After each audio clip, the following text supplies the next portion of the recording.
घर पे आके मेरे को चैलेंज किया था कि बर्बाद कर दूंगा। Bad luck.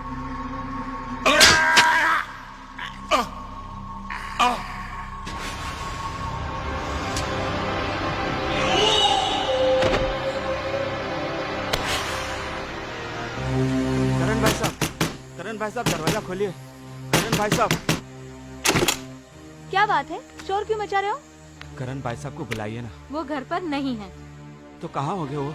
हमें नहीं पता। ऐसा मत कीजिए प्लीज। देखिए आपके डैडी बहुत सीरियस है और हॉस्पिटल में सिर्फ करण को याद कर रहे हैं। जल्दी बताइए कहाँ है वो? मेरे भैया को अपने पास बुलाने का अच्छा बहाना ढूंढा है आपके सामने। उनसे जाकर कह दीजिए उनके ये नाटक का हम पे कोई असर नहीं पड़ने वाला। चलो। देखिए देखिए मेरी बात सुनिए, ऐसा मत।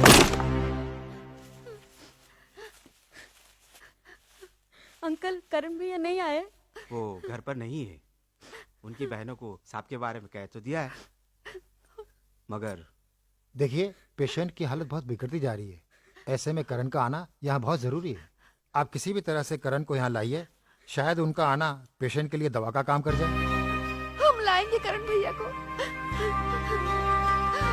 भैया भैया भैया भैया भैया।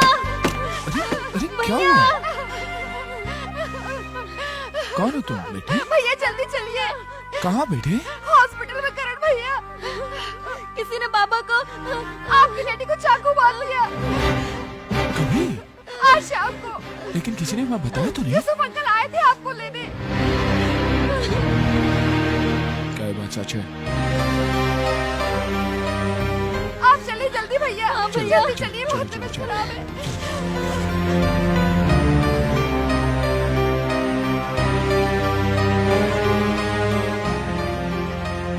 करण साहब। डॉक्टर साहब, बलवंत साहब कहाँ? आईसीयू में है इस वक्त। उनसे कोई नहीं मिल सकता। खून काफी बह गया है। फिलहाल बेहोश है वो। करण साहब, मैं बलवंत साहब के साथ ही रहता हूँ। इन दोनों बच्चियों को बलवंत साहब ने ही पाल पोस के बड़ा किया है। ये बलवंत साहब की सेठ की बच्चियां हैं, जिनके कत्ल के इल्जाम में साहब को ही सजा हो गई थी। साहब की एक ही ख्वाहिश थी कि अगर उन्हें कुछ हो गया तो इन बच्चों की परवरिश की जिम्मेदारी आपको अपने सर लेनी होगी। इनका दुनिया में कोई नहीं है। करण साहब अनाथ है बेचारे दोनों। आप ही इनके सब कुछ हैं।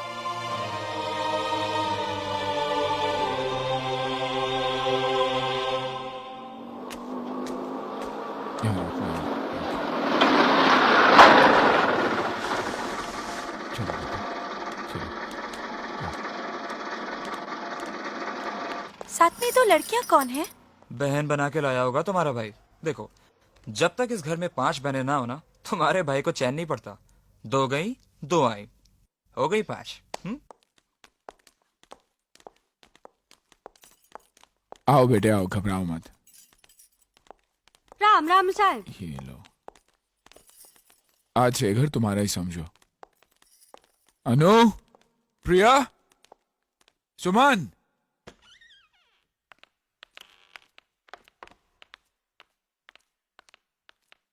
बेटे, ये प्रिया दीदी है, ये सुमन दीदी है और ये अनु दीदी है। इन दोनों को तुम अपनी बहनें ही समझो। भैया ये। हाँ, आज से ये दोनों तुम्हारे साथ ही रहेंगे। बेटे, किसी चीज की जरूरत हो तो इनसे ले लेना। हाँ सीताबाई? हाँ यस साहब। सीताबाई, इनका ख्याल रखना। हाँ। और सामान कमरे में रख देना। यस यस साहब।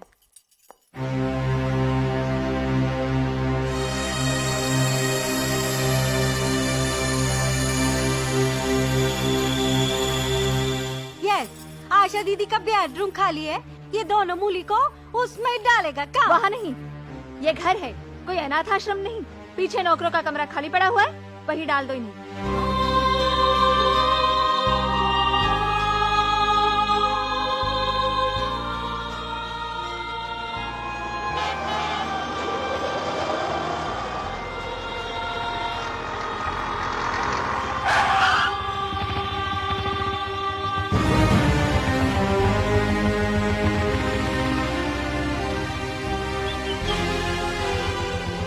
कहाँ जा रहे हो तुम लोग?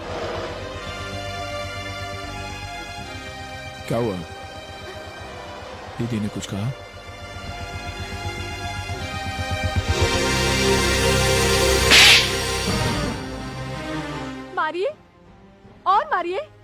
लेकिन हमारे जीते जी ये दोनों यहाँ नहीं रह सकते। क्यों नहीं रह सकती?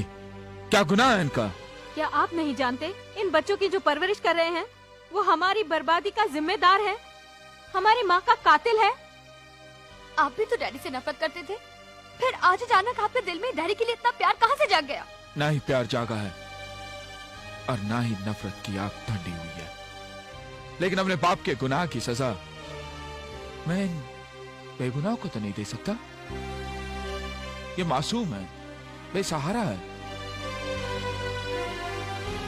आज के बाद ये दोनों इसी घर में रहेंगे, ये मेरा फैसला है। और तुम दोनों ध्यान से सुनो, तुम दोनों यही रहोगे, कहीं नहीं जाओगे। और अगर तुम्हारा यहाँ रहना किसी को पसंद नहीं है, मंजूर नहीं है, तो वो खुद यहां से जा सकता है।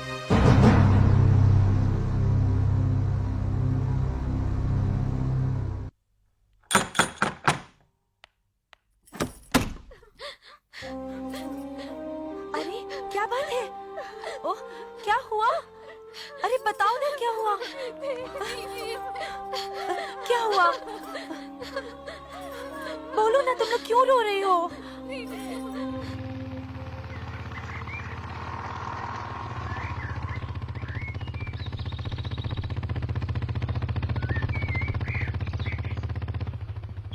क्या बात है?